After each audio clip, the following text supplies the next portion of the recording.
Masalahnya mau peso di Unjalan. Astagfirullahaladzim. Tarsum, pelaku pembunuhan berujung mutilasi terhadap istrinya di Kabupaten Ciamis, Jawa Barat, terekam berjalan sambil membawa benda tajam di sekitar pos ronda di dekat rumahnya.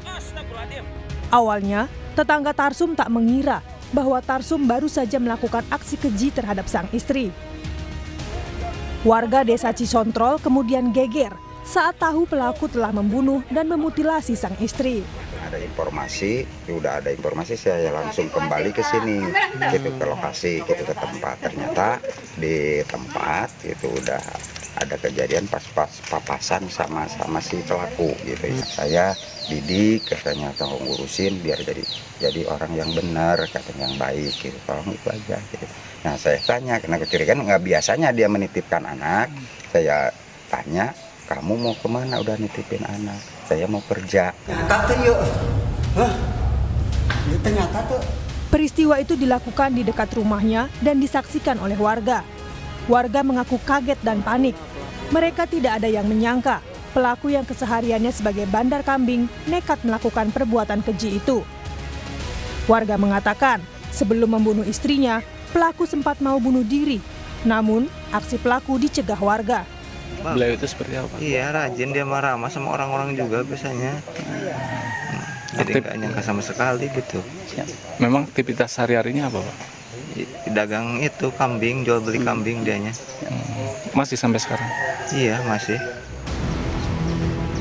Anggota Inafis Polres Ciamis yang datang ke lokasi langsung melakukan olah tempat kejadian perkara. Jenazah korban diotopsi di Rumah Sakit Umum Daerah Ciamis.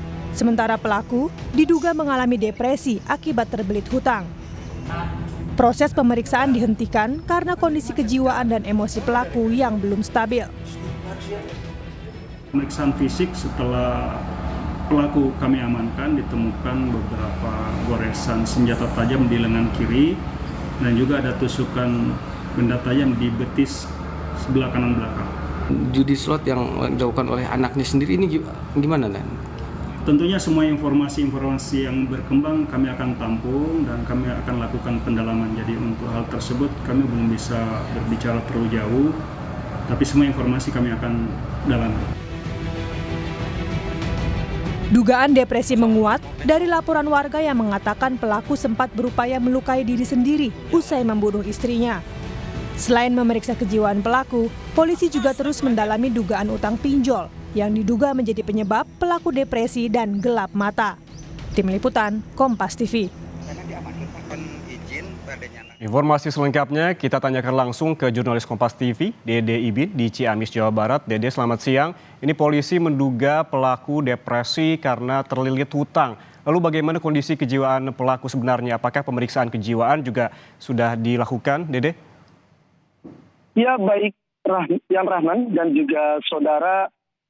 Saat ini memang kondisi pelaku masih ditahan di Mapores Ciamis yang secara terpisah ditempatkan di ruang sel isolasi khusus.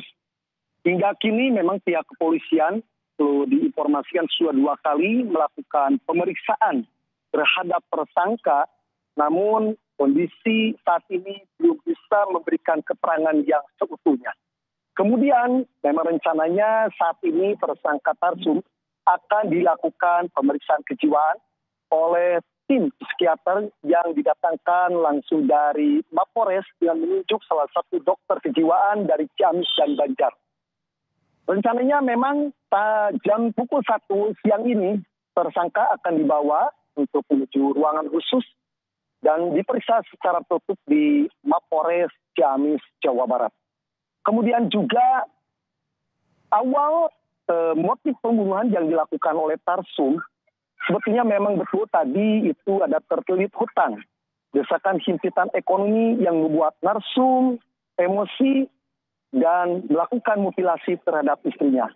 Sebelumnya Tarsum melakukan cekcok, terjadi cekcok dengan istrinya yaitu Yanti. Bahkan sebelum dibunuh atau dimutilasi, ini cekcok ini sempat ada salah satu saksi yang hingga ke saat ini saksi tersebut belum bisa dimintai keterangan karena masih merasa trauma atau shock. Dan saat itu saksi menyatakan sebelumnya kepada pihak kepolisian atau kepada warga bahwa istri Yanti, yaitu korban, sempat dipukul, kepalanya bagian belakang dan dengan balok, kemudian ketika jatuh dipukul bagian depan dengan kayu balok juga atau kayu bakar.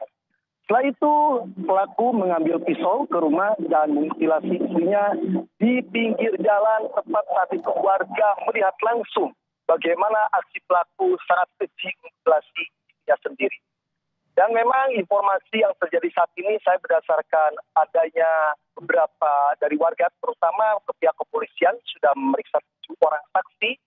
Berdasarkan keterangan yang didapat, pertama yaitu dari anaknya mengakui bahwa keluarga ataupun korban dan pelaku ini memiliki utang terhadap beberapa bank, juga perorangan, dan juga terhadap bosnya yang saat ini menjadi teman bisnis.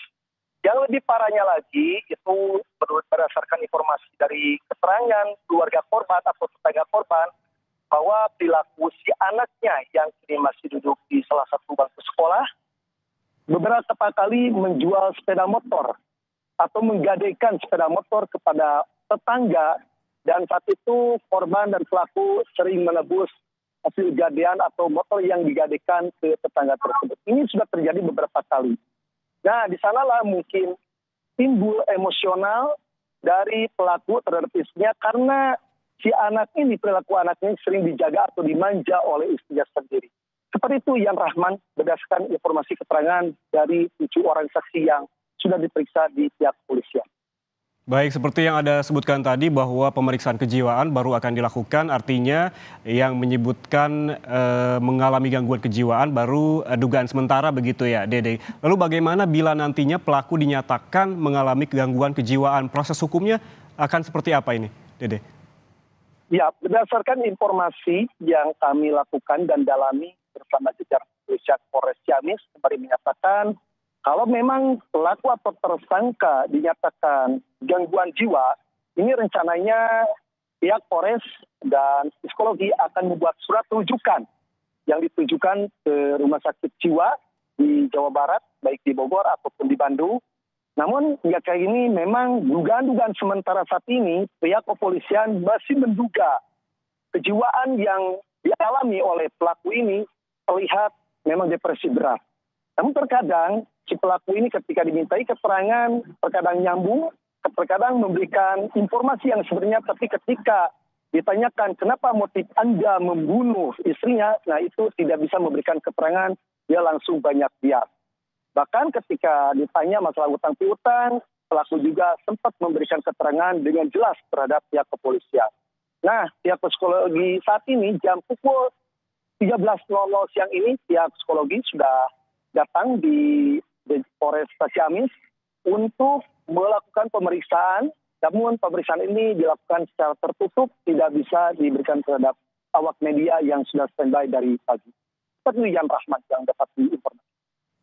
Baik, terima kasih. Jurnalis Kompas TV, Dede Ibin melaporkan langsung dari Ciamis, Jawa Barat.